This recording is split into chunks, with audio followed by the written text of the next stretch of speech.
Good afternoon, everyone. Or if you happen to be in Spain or Europe, where Kyle is situated, Spain, that is, good evening. What a pleasure it is. This is the 20th Mitch Rapp book. Wow, I was looking back, Kyle. How many did Vince write himself? Was it 10? No, it's more than that. I think I almost said 13, I think. Might have been 13. Okay, so how many have you done? I guess that would be the better It would question. be like 7, yeah. So I guess that makes mine 7. I should know this. Yeah, this would be 7, yeah. I'm working on the 8th. And it's the 20th in the whole Mitch Rapp series. So it really makes you think back to, I know I've told you before, the story of Vince Flynn driving up to the back of the poison pen when nobody knew him, getting out of his car, knocking on the door. He had books in his trunk, wanted to know if we would take a chance on a self-published author. He was so personable. It was kind of hard to resist, even though I don't normally do that. So I said, okay, what a good idea that turned out to be, right?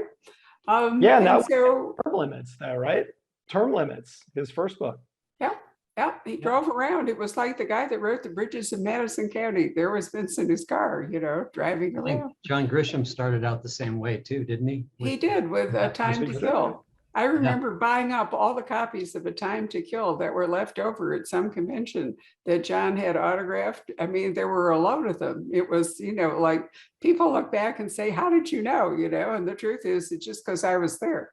Or in Vince's case, because he came to call on us. I mean, it isn't always brilliance that that lets you do that. But we were really delighted to travel along with Vince. He wasn't able to come to the store because he was dying, as you all know, of cancer in, I think, 2013. But we do have a wonderful photo of Vince's last appearance at the Poison Pen. So Patrick's going to show it and points to anybody who can recognize the author standing there with him. It was a really banner afternoon. So I'm not sure if you can see this, but. Yep, we can. Yeah. So there's Vince in his gray shirt, and there is Rick Riordan, who was just switching over from writing paperback crime novels for Bantam into his incredibly successful mythology-based series for young adult readers. And they just happened to coincide one afternoon at the Poison Pen, or actually one evening it was. So anyway, we treasured this photo and I'm very glad to have it. Do you remember, Barbara, that we had a convention at the Biltmore one year where it was a pretty star-studded lineup? It was Vince, Lee Child, oh boy, I can't remember who else. Well, it was the birth of Thriller Fest. It was 8 thriller writers: Kathy Rice, Lee Child, David Morrell, Gail Linz, Vince, trying to remember who all. Anyway, and that was the one where we were all in the bar afterward and they were grousing around about a different author support organization. And I got so tired of them, and I rarely swear, but I'd also had maybe 2 or 3 drinks. And I said, just shut up, guys. I said, why don't you form your own organization? And there was this electric pause. Oh, James Wallace, he was there too. There was this electric pause. And eventually David Morrell and Gail Linz kind of took up the banner. And that was the birth of Thriller Fest right that night. And Vince was there for it. So it was so cool. Anyway, we're here to talk to Kyle about Enemy at the Gates. And because Kyle's in Spain and he couldn't physically sign the books, what he did was he has his working outline, which he tells me he wasn't entirely sure he wanted to share with anybody. Is that right, Kyle? Well, I did have to go through it and make sure there wasn't anything too embarrassing in there. But yeah, that's people will be able to see my mind sort of exploded on pieces of paper and where the books come from. I think that's fabulous. Anyway, Kyle signed individual sheets from the outline. And so each of our copies of Enemy at the Gates comes with a signed book plate and a signed copy of 1 page of the outline, which I think is a really cool package. Not as cool as having Kyle actually here signing them in the store, but it's the best we could do when he's in Spain for a year. Wonderful. Anyway, Patrick is going to be monitoring the Facebook comments. He's going to put a buy link in the comments field so you can click on it and buy one of these great copies. You don't have to request the extra stuff because it comes automatically. And after a while, we'll coax him back onto the screen to ask your questions and other stuff. So Sounds thank good. you, Patrick, very much. So how are you? I am good. I'm good. Looking forward to the launch. Well, It's always an exciting day. It is an exciting day, Monday the 13th, fortunately not Friday the 13th. So we're in good shape. The book actually goes on sale tomorrow. So I'm delighted that we get this opportunity to talk to Kyle about it, as we have with all of these books. And I was saying to Kyle before we started that I have to say the critical reviews and the fan reviews have absolutely been wonderful. I love the one that starts, there's a wolf in the White House and a mole in the CIA. I thought, wow, it's just so good. It almost sounds like, the wind in the willows or something, except clearly it's not. Have you seen some of those reviews? Yeah. Oh, yeah. I've seen a lot of them. I love reading the stuff the ambassadors do. We have this program for people who don't know that a bunch of the Vince's kind of super fans get the book first. We started it with the first book I wrote. And they get a chance to look at it and put their thoughts out on social media or whatever. And they do that. I love the reviews because a lot of them are really creative and fun and, big fans. So they see all the stuff that I try to do in there, bringing back old characters or situations or little Easter eggs and stuff. And it's kind of fun to write for people who really know the universe. Well, and it is a big universe and there are lots of characters in it. Let's see, how many of you added to the ones that Vince added? Oh, geez, I don't know. A lot, probably a lot. And then I've fleshed some out too, because I always wanted to know when I took over more about Scott Coleman. A little bit more about, where he came from, what his personality is like, what his relationship with Mitch was like, because it was always very business-like. So I've gotten to explore that. And I created, sort of his nemesis, Grisha Azarov, who was in a few books. And right. I've actually brought back what was a very minor character from Total Power in the book I'm writing now. So that's a very interesting character. So kind of fun to mix them all together so people don't know which ones are really long-standing ones that Vince created and which ones are newer ones that I created.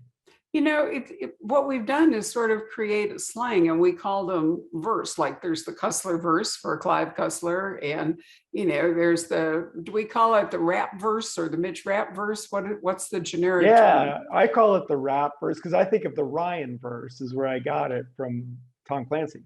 So right. Yeah, and I have a huge file on my computer called the Rapp verse, and it's like 150 pages long of every kind of detail out of every book, all the things he did and said and wears and what his house looks like and photos. Like my newer stuff, like I have photos of the houses I used. Maybe like Scott Coleman's house is actually a friend of mine's house.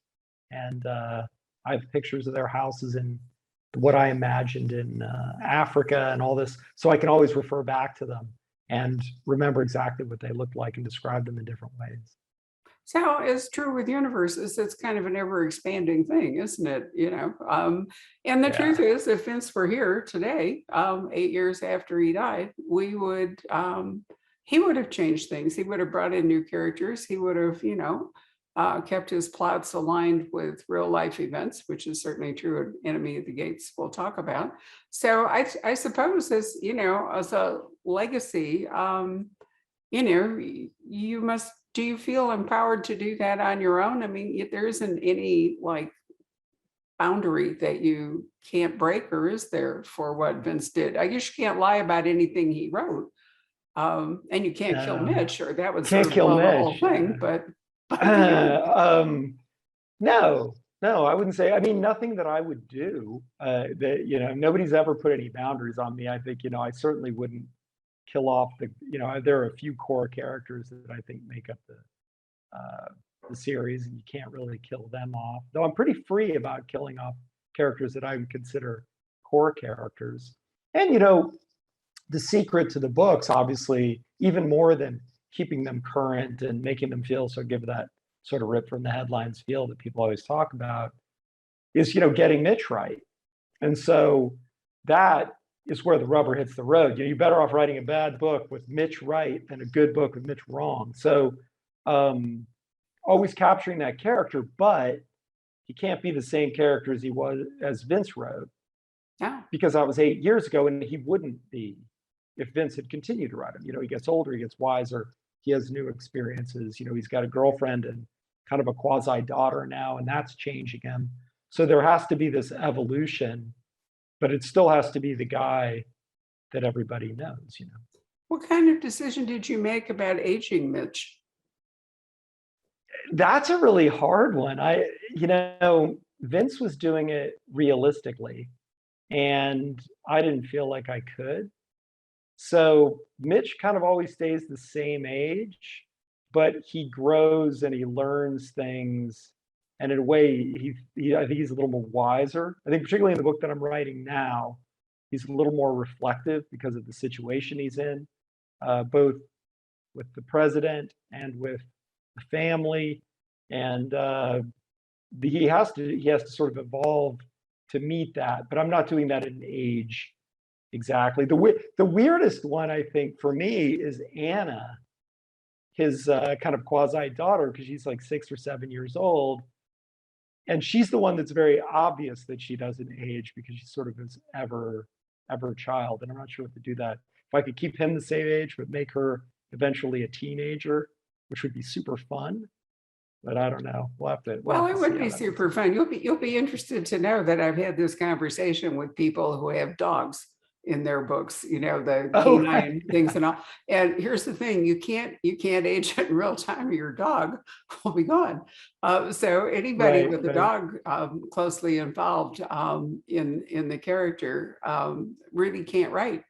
Can't age them in real time, because the dog's life is so much shorter. And that would certainly be true for Vince's daughter. But I don't think readers care. I mean, I think they sort of want it all to say the same, but at the same time, to grow and be different. It's kind of a suspension of disbelief that we all make a pact, to enjoy. And I also think the writers I know who did make a decision to age their characters in real time, and these characters turned out to be really successful, have probably regretted it. Because it then forces you. Maybe, Yes. Yeah, I think of Dan Silva. So you have a character that's aged, and it's done so in a very progressive manner, makes perfect sense and everything. But I think it would be hard for me to, have Mitch Rapp become, I don't know, a mentor or a CIA executive or something like that. Because no, physically he'll eventually give out. I remember Nevada Barr saying to me that she had to retire Anna Pigeon because she had aged her in real time. And, at 50 something, she wasn't in the shape she was in at 30 something to take on some of the real punishment that she took as a park ranger. Without. Right. And that's why I ended up killing off Stan Hurley, because I figured, I did the math, and he was like 83. And, I just couldn't, you couldn't be jumping through windows anymore.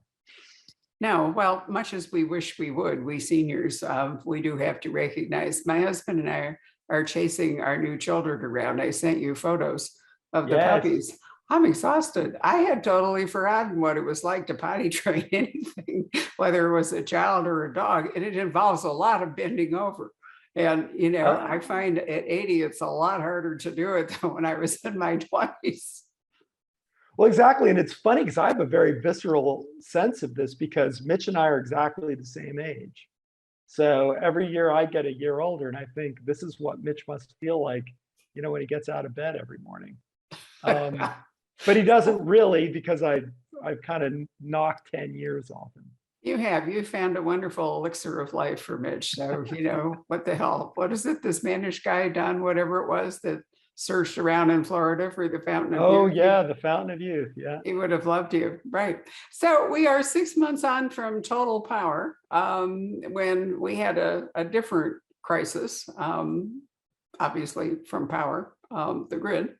And do you know what? There was a really fascinating, I'm going to digress again for a moment, a really fascinating special shot mostly in Finland that Rob and I watched the other night about the Northern Lights and the effect of solar storms and how lethal they could actually be for the power grid. And that's not anything, that evil human forces can direct. But it hadn't really occurred to me until we watched this, 45 minutes or whatever with Finnish scientists doing amazing work and simulations, how vulnerable that our grid is, not just to human error or human intention, but to the workings of the solar system. Wow. Yeah, it's kind of scary because we really depend on our power grids for just about everything. You can't have populations like as large as we have and get by without them. So there are a lot of threats. I mean, Texas, obviously, right after I wrote that book, kind of Texas's grid went down, and people got a very small inkling of what I had written about, a much smaller scale on the Texas grid. So it is a scary thing, and I think it's something we should be thinking about. Well, absolutely. I mean, the California fires have, illustrated for us how I guess PG&E hadn't done any upgrades since I was at Stanford in like 1960 or something. But, amazingly, people run out without power. In fact, we were inspired to install a generator, which was an expensive and time-consuming project. But sure enough, during a monsoon this summer, power went out, the generator kicked in, and it was just like, so I was grateful we had it. Anyway, Enemy at the Gates presents us with a new problem. And I think it would be best if Kyle sets it up and tells us what that is. Well, I think the fun thing for me is to throw new wrenches at Mitch, and see how he reacts to them, because he's such a rich and real character going back, we've known him since he was in college. So I never really know how he's going to react. So my ideas are generally result from me coming up with something he hasn't faced before. I mean, like we were talking about, the whole power grid goes down, or a bioterror threat of a coronavirus a couple of years ago. Something he had never done. And this one's kind of on a grander scale. It's he's always had presidents that he got along with and who admired him, and the new president is kind of a scumbag and really hates him, and has designs on power that do not really include Mitch Rapp and Irene Kennedy watching over him. So Mitch has never really experienced that, to have an adversarial relationship with the president, and neither has Irene. So that's kind of what I wanted to explore. And if you had a president who was really pushing to gain power, how hard would they push back? And frankly, what tools would they have to push back against the president? Of course, you weren't inspired by any real life events. No, it's funny, actually, it kind of went backward. I had wanted to write this 3-book arc about the fall of democracy in the United States. And that's what I did with the first draft of this book. It was the first of the installments. And, then you had the Capitol insurrection, and you had all the stuff flying around about stolen elections and everything. And it felt too close to home, to the point where you want to make your books feel real, but you don't want to make them, I don't know, so real that they might be depressing. So I cut like a lot, probably 10 or 12 chapters from the book that related to that, and left sort of the more kind of action stuff about Mitch in there, and less the build up to this sort of collapse of American democracy. So it was kind of an interesting process to think that through, and then kind of pull it back a little bit, but still leave the essence of this building adversarial relationship that I'm going to explore over the next few books. How interesting it is that thrillers have really more and more depend upon distrust or actual malfeasance within institutions that we are supposed to trust, i.e. our president and our leaders in Congress and so forth. And it reminds me, David Baldacci and I have had this conversation a couple of times, because Absolute Power, which the president, if you remember, turns out to be a serial rapist and killer, was the first book that I could remember where that kind of bond, that law enforcement and, political leaders and all were not supposed to be suspects, or not supposed to be, evildoers, but rather people you could trust. And now more and more, when you read it, they're really our enemy. They're the people that you have to watch out for. And your president in particular here is dangerous, because he has a wife who's just as ambitious and ruthless as he is. And so they're envisioning 4 terms, 2 for him, 2 for her. So basically a 16-year run, in which, as we already know from a 4-year run that we've just experienced, can do incredible damage. So I thought you did. It was interesting that you created not just a wolf in the White House, but a wolf's mate in the White House. So did you do that from the beginning, or did she come on as kind of an additional player as you worked through the book? No, it was kind of always, I think of them almost as one person. Their name's Cook, and I think of them as the Cooks, and that's what how they refer to them. And it was sort of, he's the right brain and she's the left brain. And again, this kind of comes from that fall of democracy idea that I didn't think you could pull it off in 8 years, realistically, but I could see how you could do it in 16. I don't think our democratic institutions are as strong as we thought. And I think, America's built on an idea and a belief. It's sort of like the dollar bill is really just a green piece of paper. It isn't worth anything, except people believe it is. Now you have Bitcoin, it's even more so that way. So I thought that I could build a very realistic case for, over the course of numerous years, that they could bring down democracy and sort of install themselves permanently in power. And it's, sadly, it has become realistic. I think it's become realistic enough that I didn't want to, that I kind of pulled back from the brink on writing it. And it's, I don't know, I think it's depressing, and I think it's, I think it's very much our fault. The American people run this country, and we don't have to elect psychopaths on either side.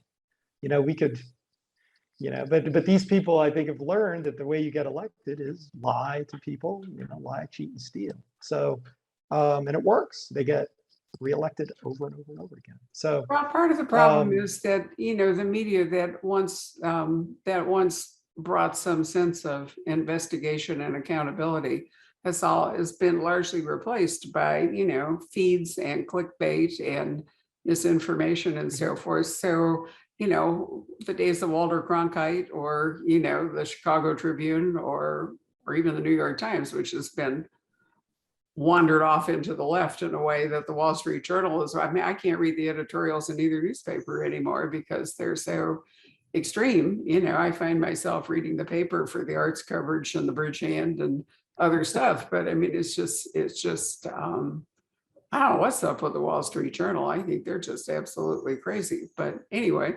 but they have great editorial coverage for art. They're the only people that seem to go to art galleries that write about architecture or whatever. So, I just kind of rip up the editorial page on the front page and carry on. But you're not even sure that they are giving you hard information anymore. It's mostly op-eds and whatever. So people don't have any really trustworthy sources. And God, and then they don't, I think people have stopped applying their brains to things. We've been taught to, whatever, side with whatever our belief system is. And if somebody that is on our side says something, we just let it wash over our brain without bumping into anything. And so much stuff is nonsense, and that people really buy into it. And it's kind of, it's kind of incredible because I do deep dives into a lot of things because they're, I think, oh, book stuff, they might be able to use it in the future. And like recent example is that, or I don't know if you remember, but like a week ago, they were talking about how there were these 6 planes sitting on the tarmac in Afghanistan, had these American journalists and all these people, and the Taliban weren't letting them out, and there are people, beating up on Joe Biden and everybody over this and everything. I'm not sure those planes ever existed.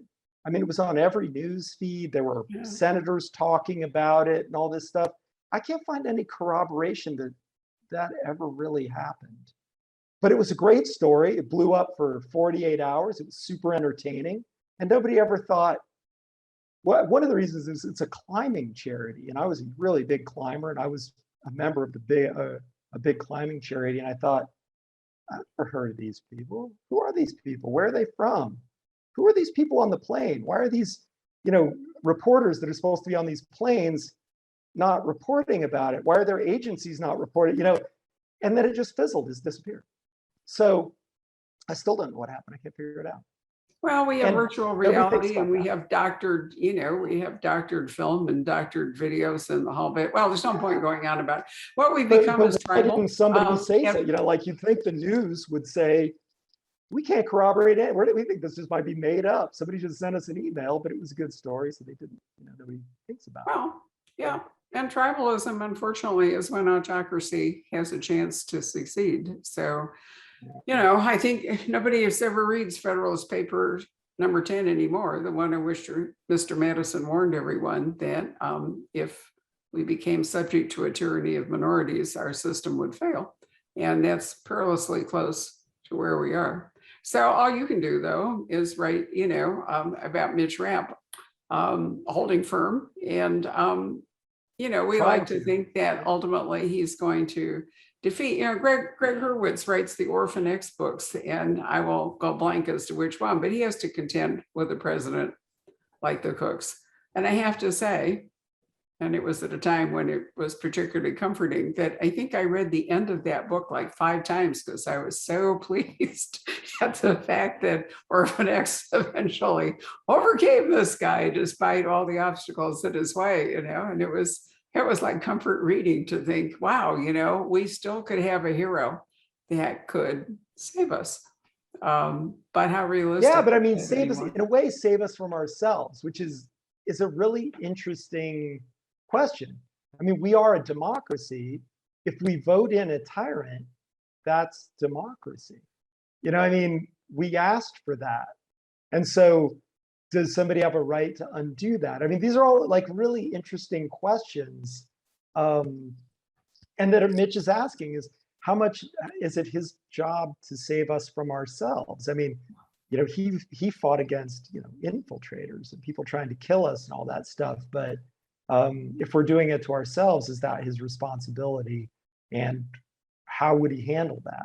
So kind of a fun thing to think about. And, it's what's happening today. It's not, terrorists aren't killing 1,000 of us a day here. I mean, it's very much become an internal battle. I mean, you've got the Russians beating us down. We're using Facebook, which is hilarious when you say it, but it's effective. You've got the Chinese, and the economic wars and all this stuff. So the world has really changed since the rise of Al-Qaeda. And I think thrillers have to follow that.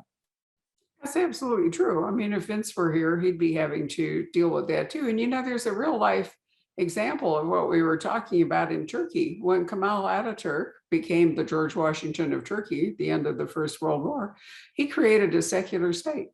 And the Turks were incredibly proud of it. My husband and I spent a lot of time in Turkey before Erdogan was elected. Istanbul was our favorite city to go visit. And it was a secular state. And they have basically elected an autocrat who, has pretty much ruined it as a secular state and turned himself into an authoritarian figure and, used religion to bolster his power. And a lot of it comes from people living in the country who were not well educated and, were easy enough to fool, which also happened in Thailand. So, there are examples in front of us, real world examples of how this can go. Hungary, I guess, would be another case. Of course, they've had such an awful time with they were they were an imperial colony, and then they were, a country, and then they were various things, and then they were under the Soviets for a long time, but now they've elected an authoritarian ruler. I don't think Russia will ever go any other way than autocracy. That's their entire history. They've never lived under any system that wasn't autocratic. Even the communist leaders turned out to be just like the czars. So, maybe democracy really is a failing experiment. It may be that it just can't hold up when the world descends into tribalism, and the fabric of so many things gets ripped. But here we have Mitch. So the wolf in the White House, the mole in the CIA. I just love that. What is Mitch going to do about them? Well, without a lot of spoilers, you've got a guy who's the richest man in the world's first trillionaire, who has kind of retired from making money because obviously he has plenty and is sort of trying to help the world. And what I think is a little naive about how much the world wants to be helped and how many toes he's stepping on. People who changing the world order is not a good thing when there are a lot of people ruling that world order who are good at it and comfortable with it. So Irene's worried about him, and Mitch is a little out of work because of the president despising him. And so Irene convinces him to go, and after this guy is attacked and his people are attacked, to go try to figure out why, who, and to protect him. Mitch reluctantly takes on the job because he obviously is very close to Irene, and they find out that this is coming from much higher than just a bunch of businessmen who don't like this guy stepping on their toes, and that the CIA and the U.S. government are involved, and so he has to figure out exactly who it is and what he can do about it. And of course, it takes him on global jaunts. I mean, any thriller like this, you wind up in various other countries. Uganda comes to mind. And how many different countries did you send him to on this go round? Oh, I don't know, a lot. But it's funny because I don't like writing about places I can't go. And I honestly preferably I'd be there when I was writing about it. So because of COVID, I couldn't travel very much. But I had spent a fair amount of time living in South Africa. So, and that's where Claudia, his girlfriend, has a house there. So I thought, I'll set it there because I can do it easily from memory. And then it sort of expanded into Uganda and Saudi Arabia, obviously the United States. And so he gets around, pretty well.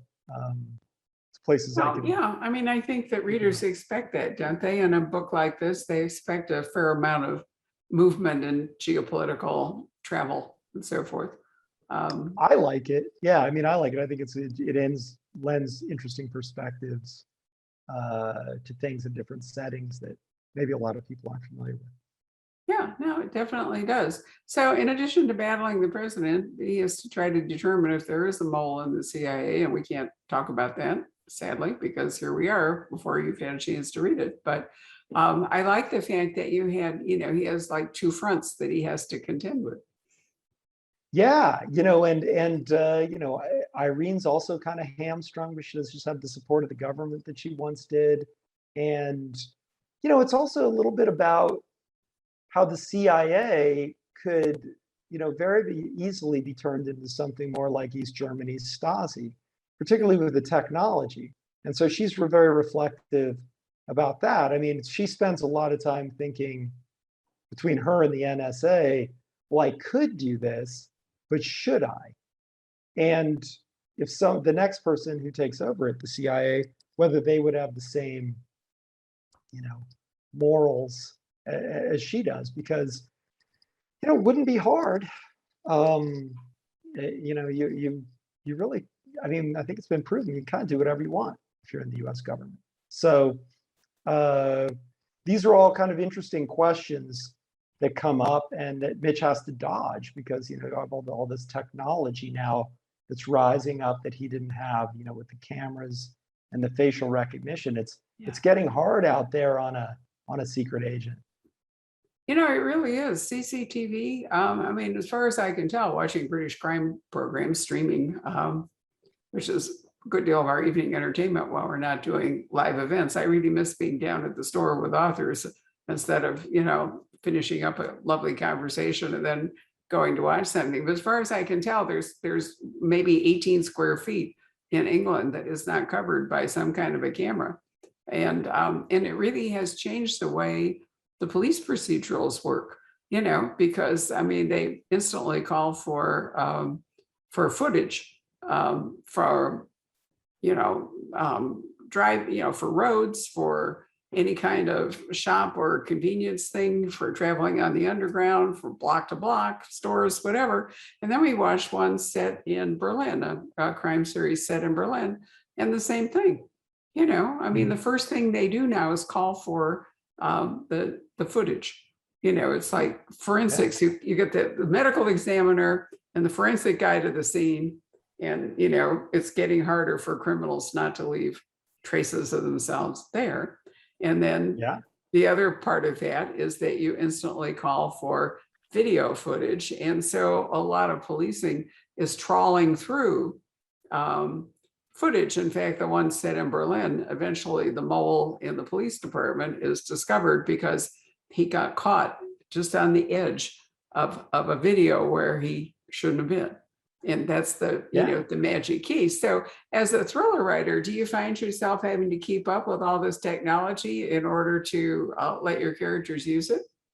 Definitely. And, you know, I mean, there's a point where Mitch has to go to Saudi Arabia, which is doing the same thing kind of as London and places like that with AI. And in his mind, it's almost like he lands there and the fuse is lit. And he only has so long before the AI figures out who he is. So he's kind of like, I got to get in here. I got to do what I do 48 hours and then I better be out of here, or, you know, the entire intelligence, you know, apparatus is going to come down on me. But it is different. It's, yeah, the level of technology, and technology is a big part of this book with telecommunications technologies and stuff and how you would track it.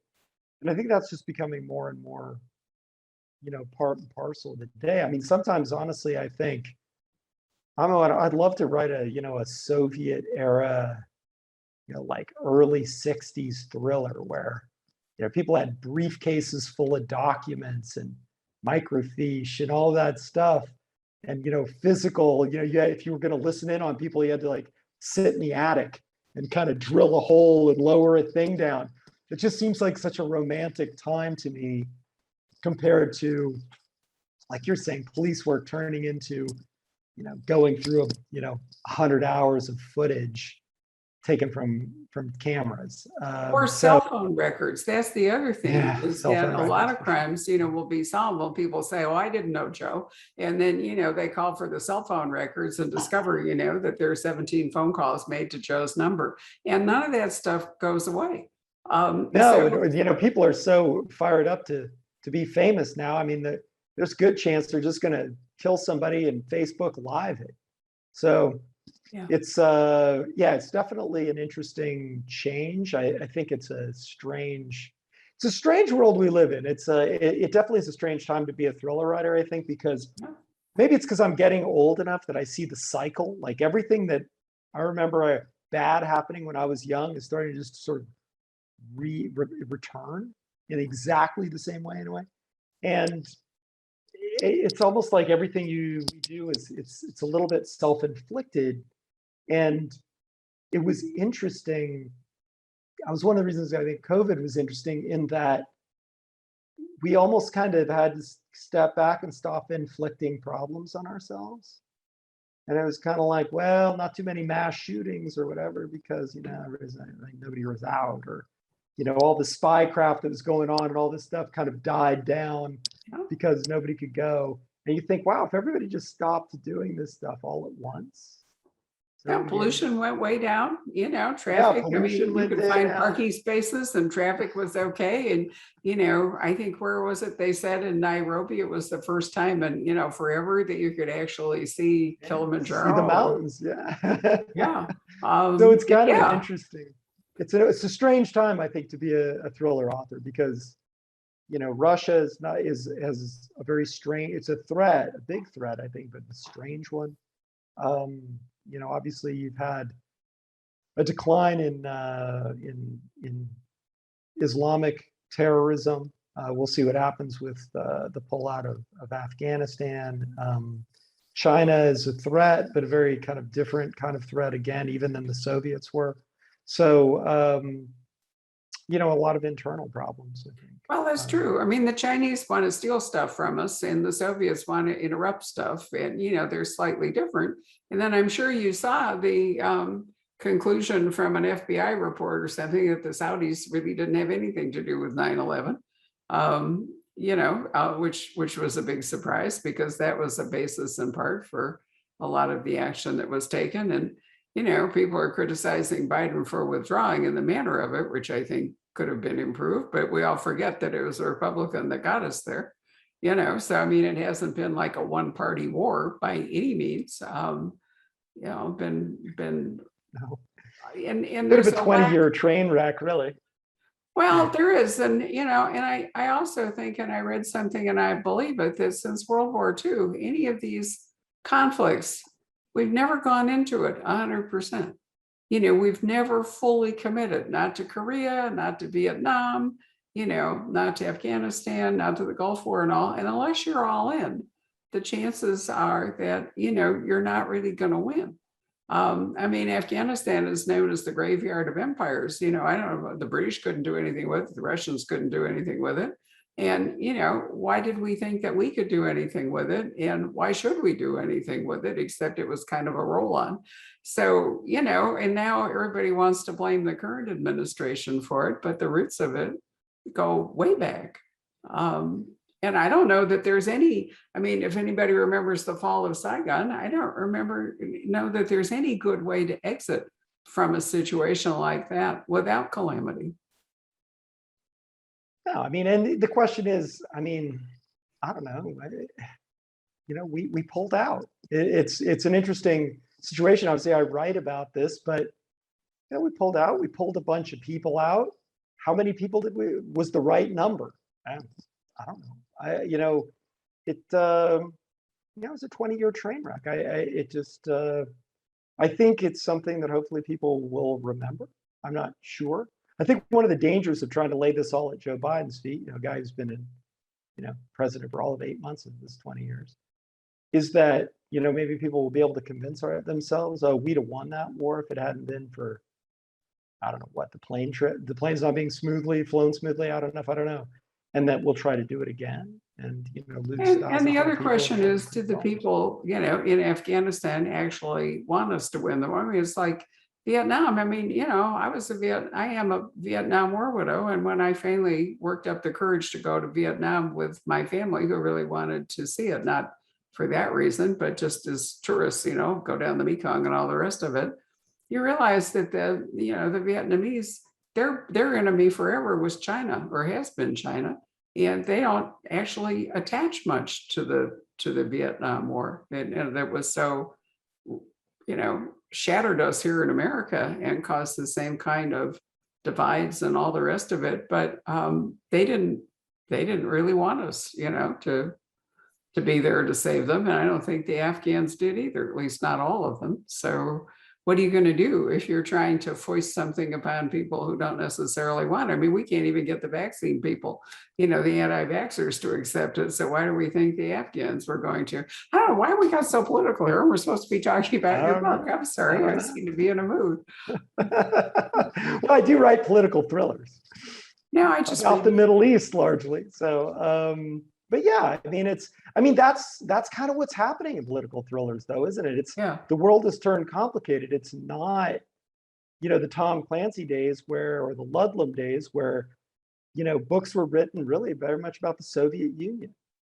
You had kind of a serial killer period where everyone would write about serial killers. And then you had the terrorism, and these were all, I mean, they weren't monolithic threats, but it was pretty clear.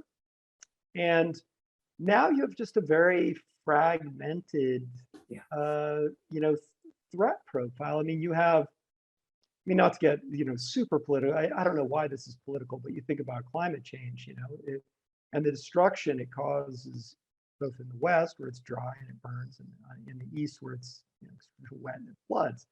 And, you know, that's another, not only a threat profile necessarily, but also a setting that you have to keep in mind as you're writing a thriller novel. So it's really is interesting how everything has become very interrelated and very complicated, and trying to pick through that and create a narrative is difficult if you want to write political thrillers. You know, you can always pull back, like a lot of people, I think, a lot of my contemporaries have thought, well, I'm going to maybe pull back a little bit and do something more personal about my character, you know, a battle with, you know, a person from the past or whatever, as opposed to, you know, tackling God knows what, Iran and Saudi Arabia and, you know, all these things, all these interrelated threads, and then all the internal strife in the United States from both sides. So it's going to be interesting to see how every generation of thriller writer, you know, seems to wrap their arms around the environment they're given and create really interesting stuff about it. And I think we're at the cusp of that, of this sort of new world, you know, maybe the end of the terrorism cycle and potentially something very different. And it'll be interesting to see what people do with it. You know, you've made me realize there's a huge proliferation of World War II stories, and thinking about it more and more, it was a one-on-one kind of a thing. It was much more simplified. The threat was either the Nazis or the Japanese if you were in the other theater. And, you know, what you're talking about is a mosaic of threats that Mitch is trying to deal with. It isn't just a threat. I mean, as you said, back when Ludlum and Clancy were writing, you know, it was like us, and then it was Russia.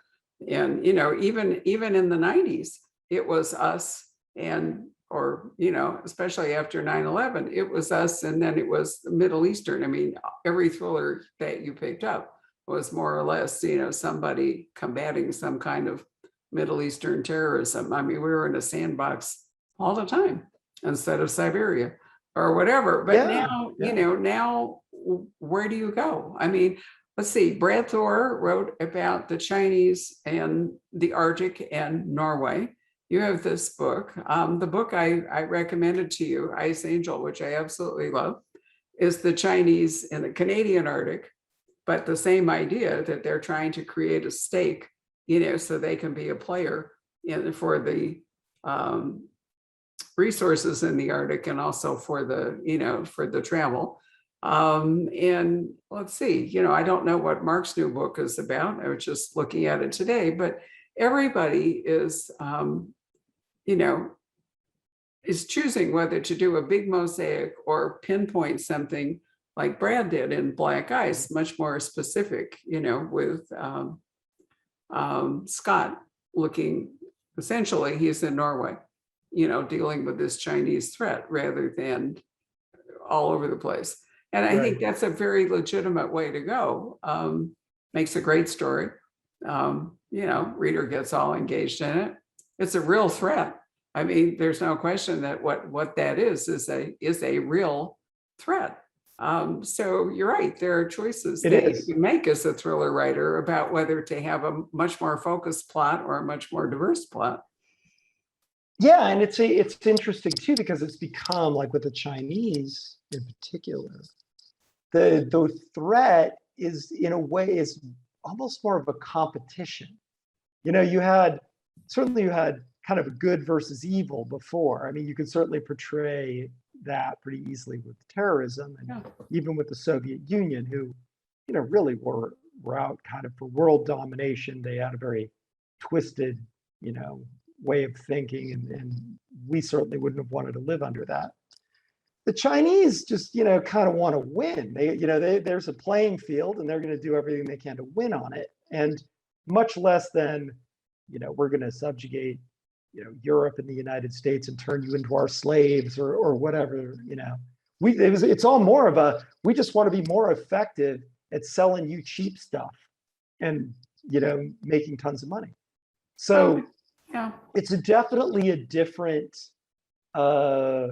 it's just a little bit of a different vibe. I read a book recently about China. I thought it was really interesting because we were operating there and we needed to get somebody out who knew, who had this secret information, et cetera, et cetera. And I thought, a lot of people were getting killed and everything. And I thought it's kind of funny because if the Chinese read that book, they would have seen it the exact opposite. The Americans had come over and were trying to kidnap somebody from China who had information we wanted and killed a bunch of cops doing it. But it's from our perspective, so that's a good thing. So I'm sure the Chinese thriller writers write the exact same story set in the United States, and so it's an interesting.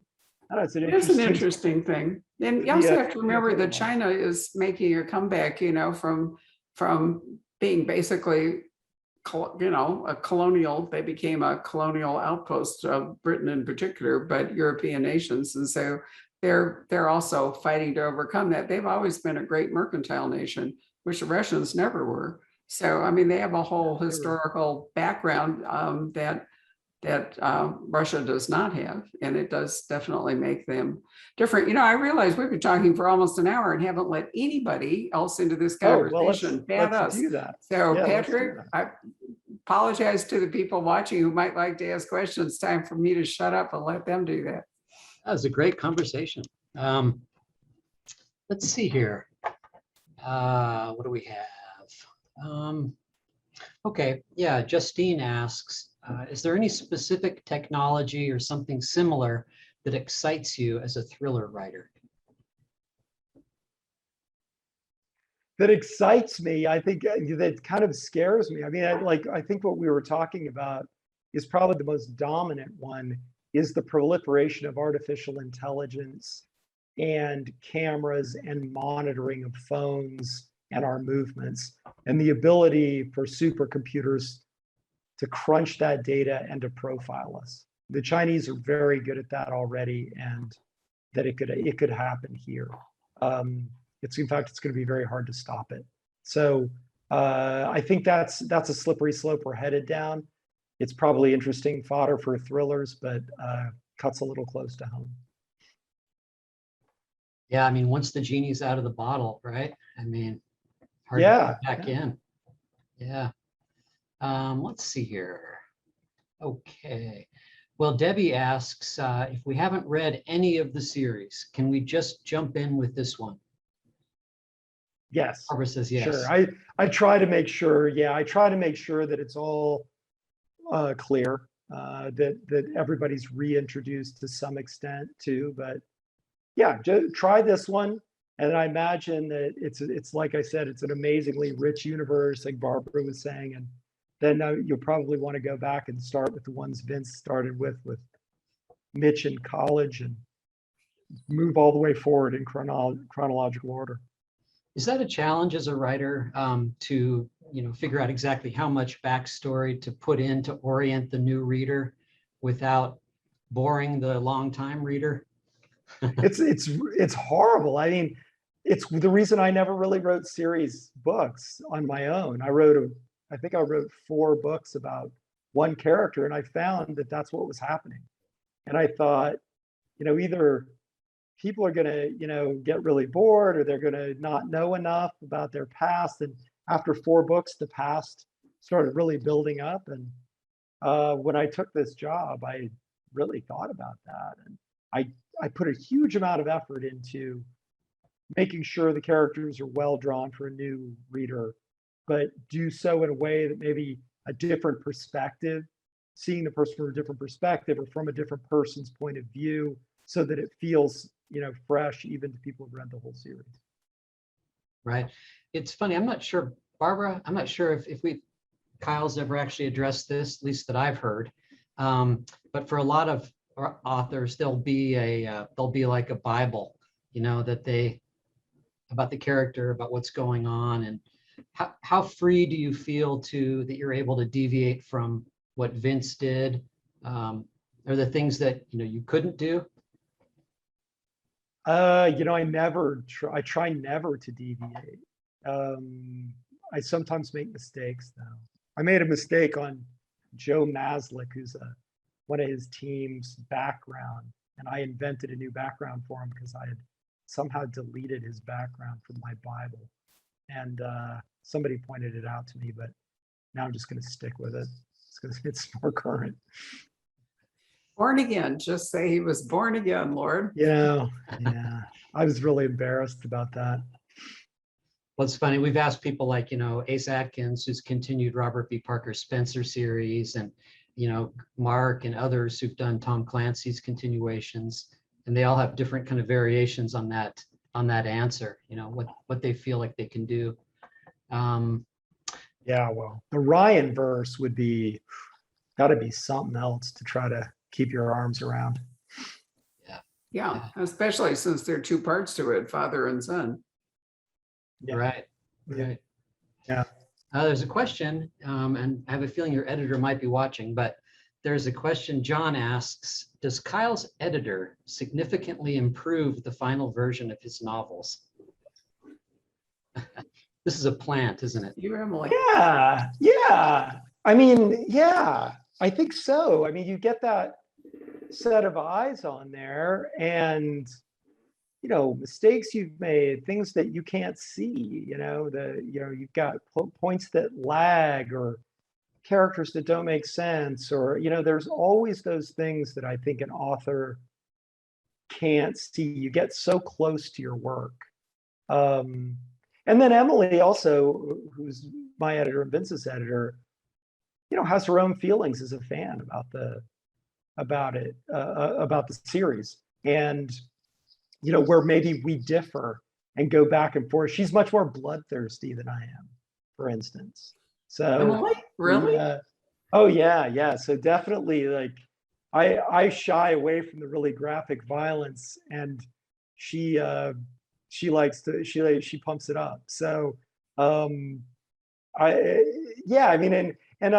she's typically right, so I think absolutely. And different editors and authors have different relationships, so it kind of depends on Well, it helps that she was Vince's editor, right? So I mean, it provides continuity, in that absolutely. If she worked with him. I mean, it's amazing to me the long careers that some editors have the stamina and the willpower, to stick with it for so long. Because I mean, editing is really hard work, and this year 20th Mitch Rapp, that's 20 books that Emily has worked on. That's a lot. Yeah, and it has that long history of it, and sometimes you duke it out a little bit, but it always makes you think, if you're having a disagreement, why, am I justified in this disagreement, or am I just, is it just ego, or why am I doing what I'm doing? Do I have a good reason? So I think it really makes you think more deeply about your own writing, and why you've done what you've done. Well, I can also add, as an editor, because I've edited hundreds of books, that the editor's not always right. The editor may take a position or think about something, but ultimately the book belongs to the author, and it can be that the editor, isn't right for this particular book, or if the author's wish over trumps that. I mean, editors are not God, and it's a give and take. The object being to come out with a better book that satisfies everybody. Yeah, hopefully. I mean, I think it's definitely an important part of the process. All right, let's see, I have a few more here. Sorry, I just lost my place. Okay, Joshua, he says, thank you, Mr. Mills, for your epic, iconic work. Your novels are masterful and very cinematic in nature. Are there any films that influenced your writing over the years? Hope to see these novels turned into films or TV series. Films that influenced my writing. No, obviously, I wish I could come up with a good example of that, but I'm much more of a book guy than a film guy. So, I read a lot of different kinds of books, not just thrillers. And I always try to find something the authors did, even if it's, like right now, I'm reading a book of short stories in Spanish by an Argentine author that are horrors, like ghost stories. And I'm not going to send Mitch after any Argentine ghosts probably anytime soon. But there are things she does that I really admire. And I think, how could I bring that to one of my novels in a way that would fit? So I would say it's much more books and the style that people, the style they write in, and how did they get through a boring section or whatever. And I find that much more inspirational. I never really thought of movies and books as being the same thing at all. So there's one Vince Flynn movie, American Assassin, right? Yeah. But I assume the whole series is available as an option if somebody wants to turn it into long form television. It's hard to believe that it hasn't happened yet, given the way they've pounced on so many of these long, successful franchises. But you can't talk about it even if it were, you can't say anything. No, it is surprising. Yeah. But I think it's much more interesting now because now you have things like Netflix and Amazon. Right. So you can do it so much more long form than trying to do, particularly one of Vince's books. Vince's books were pretty long, a lot of them. Yeah. And trying to do, a 500 or a 700-page book and cram it into 2 hours was American Well, it'll be interesting to Assassin- see how Jack Carr's, James Reese long form, or maybe that's a movie. I can't remember. Maybe it's actually a movie, but if that's successful, they're revisiting Lee Child, the Tom Cruise thing. They're now turning it to long form television. So, you and Brad both. Mark has got either a film or TV. I can't remember which. That's wrapped up, I think. He had an amazing cast. I don't know if you've noticed it, but wow. So I would think that they would spawn interest in more of these kinds of books if they're successful. Somebody has to go first and do really well. And then there's kind of like a gold rush then that occurs, among people who produce video or film. It'll be interesting to see. Mitch is such an iconic character, hopefully it'll happen. It was fun to watch it on the big screen. Like, I really enjoyed it. In fact, I had a really good time doing that because I had, I was very naive about I don't know anything about the movie industry at all. And I was going on tour and I said, well, people are going to ask me about this and I haven't seen it because it wasn't out yet. And I said, can you just mail me a DVD of it? And they kind of freaked out. Like, no, this is the highest security thing ever. And I said, well, what are we going to do? And so they flew somebody out. I swear to God, they have a briefcase with a handcuff on it or something. And it only fits in one projector. And they had to rent out a movie theater in my town. So me and my wife and some friends went and sat in the movie theater by ourselves and got to watch the Mitch Rapp movie. That's so funny. That's like a diamond courier, isn't it? Wow. Oh, it's very much. And they were saying, that the tape that whatever it is, it's probably a stick now, only fits in that one projector. So it's this big deal. Wow. And so, so we went and we finally got to watch the movie and it was really fun to see those characters, brought to life and to see, how they matched or didn't match your view of them. Who played Mitch Rapp? God, now it's late. Sorry, I put you on the spot. No, you did. You put me on the spot. I'll look it up while you ask another question, Patrick. He's actually a really well-known actor, and he did an amazing job. It wasn't Dom DeLuise, is what you're saying. No. It was definitely not. No. I don't think he's young guy. Young guy. Because Mitch was in college at the time.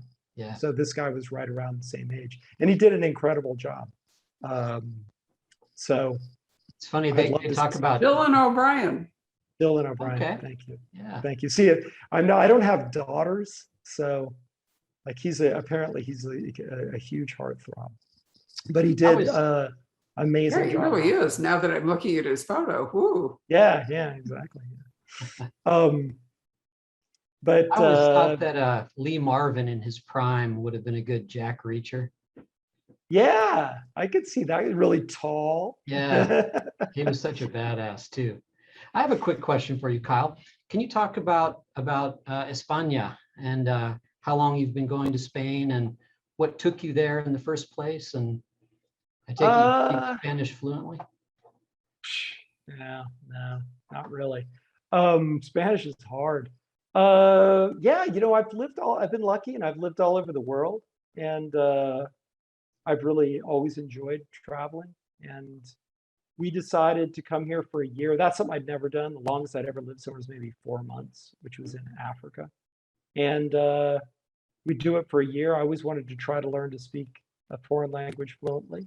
So we came for a year and we really enjoyed it. And we just sort of decided we'd go back and forth. So 1 year in the United States, 1 year in Spain. And that was it. We got a little bit of interference from COVID, but we managed to skid in a week back to Spain a week before our residency expired. So we were kind of lucky. You are lucky. It's a beautiful part of Spain too. I've been there a couple of times and think it's wonderful. Where is it? Yeah, we really like it. We're in the south in Granada, not on the beach though. We're up in the mountains.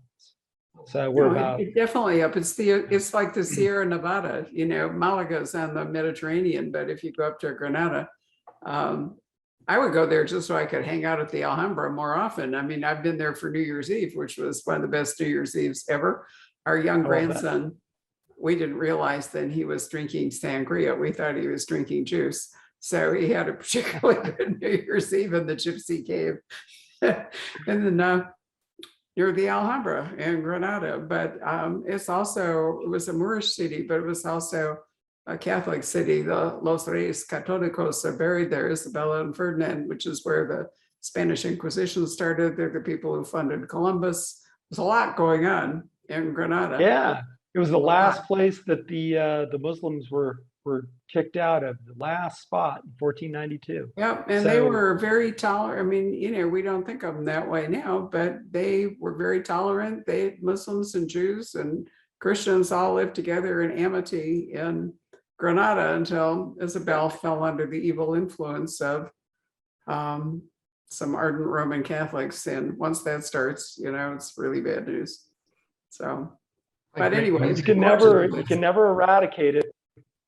Yeah, because it's still very, a lot of Arab influence. If you listen to the music, you've got the Alhambra, which is a big, fortress, a lot of flamenco fortress. There. Oh yeah. Gitanos close by. Yeah. Spotted. We used to live in a Moorish house, in an Arab house. So like in the archways of the house was all Arabic writing still, and everything was about 500 years old. So beautiful architecture. Yeah. Beautiful gardens too. They really understood water. So their gardens and their water are spectacular. It was really too bad. I personally think that it's a shame that they got booted out, but that's the way it goes. Anyway, that was how many hundreds of years ago? A lot of them stayed, to be true. Yeah, hundreds of years ago, but a lot of them stayed. So it's the influence is still, it's a little hard to extricate them since they've been intermarrying and stuff for a long time at that point. So it's still a bit of a melting pot of those two cultures. Anything else, Patrick? That's about it. Well, Kyle, what a pleasure. I'm just like I said, one of the things is, we need to do this and we're having a wonderful time. There's so little we can actually say about the book. That it leads us off into all these other discussion points because almost everything is a spoiler once you get past just those initial comments. So, maybe what we should do is make it a rule that when we meet up for the next book, we get to talk about the ending of, or how this book went as the first, like segue into it. figuring that if it's been a year, people will have mostly read it, or just do it separately. I don't know. It'd be fun. It'd be interesting to do like a little like book club. Well, we do could. kind We of a did book one with discussion. Brad. We did one Oh, you with did? Brad Thor for the book before Black Ice last year. Part of the problem is just finding the time, but this would be a really interesting book to do that. So if you're just lolling around in Spain, That's all I do. Yes, all you're around. working hard. Come on. Maybe we can find time to do it because I think it really would. This is a book that would really be worth a whole discussion. So perhaps we we call could, it the Spoiler Society or something like that. yeah. Maybe we can Yeah, set that it up. is. Yeah, no, I The like that, nature. Patrick. That's a really good title, right? There we go.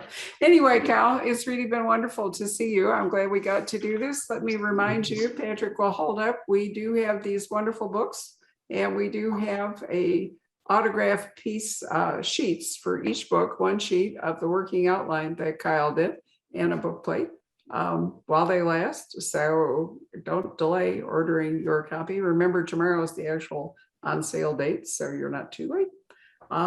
Anyway, adios. Yeah, great talking to you both. It was. Thank you.